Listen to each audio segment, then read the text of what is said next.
Hello everyone. Today I'd like to report on the COVID-19 world vaccination progress. Finally, it seems that the pandemics are dwindling. States like Texas and Florida have begun opening restaurants at 100% capacity and uplifting the mandatory mask sanctions. Some of these laws have been lifted for political, social, or economic reasons.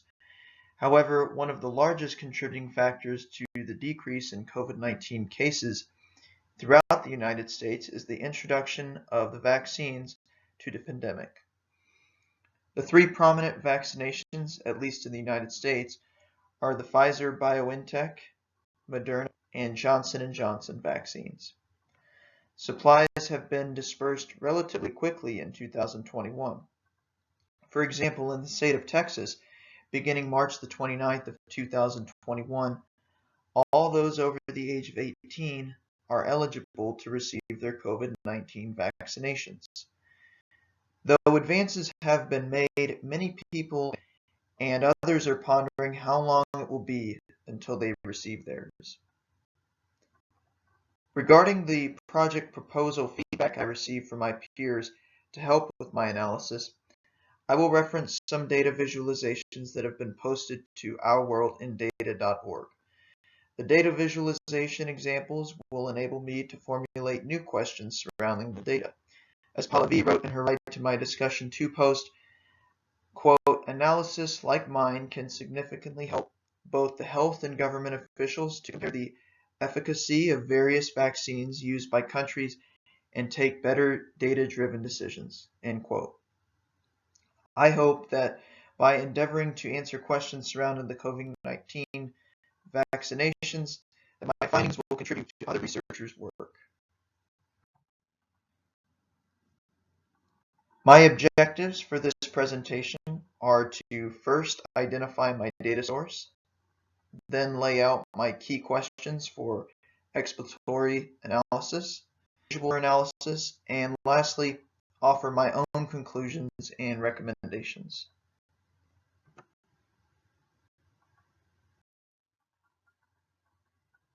I found a dataset that is titled COVID-19 World Vaccination Progress.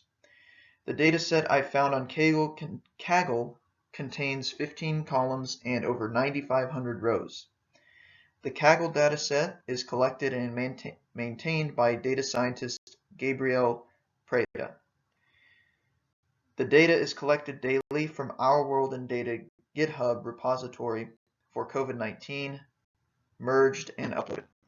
Preda's inspiration for amassing the data is to track COVID-19 vaccination in the world and to provide instant answers to frequently asked questions about the virus. Some of the questions he wants to answer are: which country is using what vaccine? In which country vaccination program more advanced? And where are vaccinated more people per day?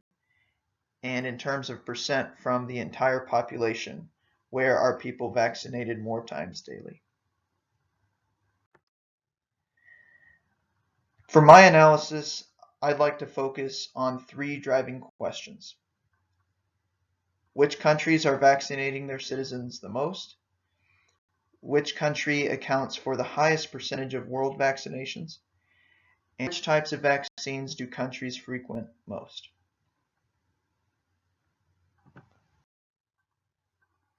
The first chart displays the countries with the most total vaccinations.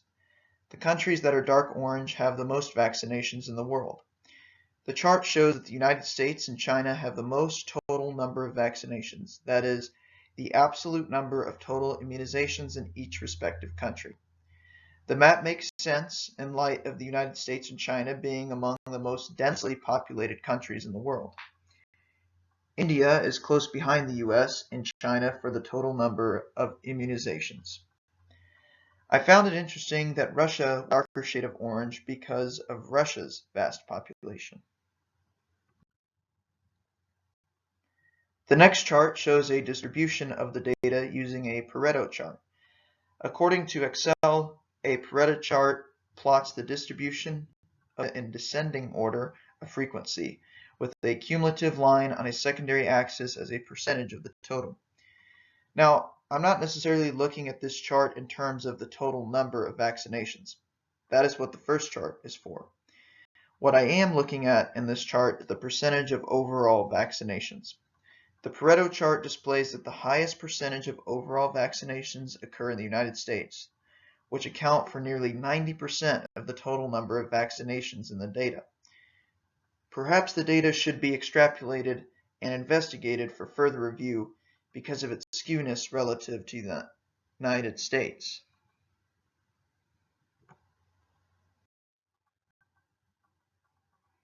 This map chart highlights the various types of COVID-19 vaccinations with their respective countries. The chart illustrates a number of key insights. The map chart reveals that countries prefer to use domestically developed vaccines. The United States most commonly uses the Johnson & Johnson, Moderna, and Pfizer-BioNTech vaccinations. China and Russia seem to have developed prominent vaccinations they trust in the Sinopharm Sinovac and Epivac Corona Sputnik V vaccinations, similar to how Johnson & Johnson is primarily used in the United States. Secondly, Moderna, Oxford, AstraZeneca, and Pfizer-BioNTech are frequently used in Canada and Europe, whereas countries such as Australia, parts of the Middle East and Africa, and the Nordic countries prefer using the Oxford, AstraZeneca, and Pfizer-BioNTech vaccinations over Moderna. Finally, the map chart shows that a large any of the vaccinations. Some of the main takeaways I got from my analysis of the COVID-19 world vaccination progress data are that the United States and China are leading the way for the total number of vaccines administered in the world. However, the data seems to be heavily skewed, with the United States consisting of nearly 90%. The data collection could be further investigated for potential bias. US, China, and Russia have developed and fancy their own vaccinations over one another. Many countries in Africa have not received any of the vaccinations and could perhaps use some assistance from countries that have already created and distributed theirs. I think researchers could use my analysis to answer questions surrounding the effectiveness of each vaccination. As I had mentioned earlier in my presentation, many people are frightened to receive vaccinations that have not been used before. I believe that as experts begin to collect and report data based on the success rate of each vaccination, more vaccinations of this type will be distributed and people will flock to vaccination sites in the future. Thanks for your time and attention.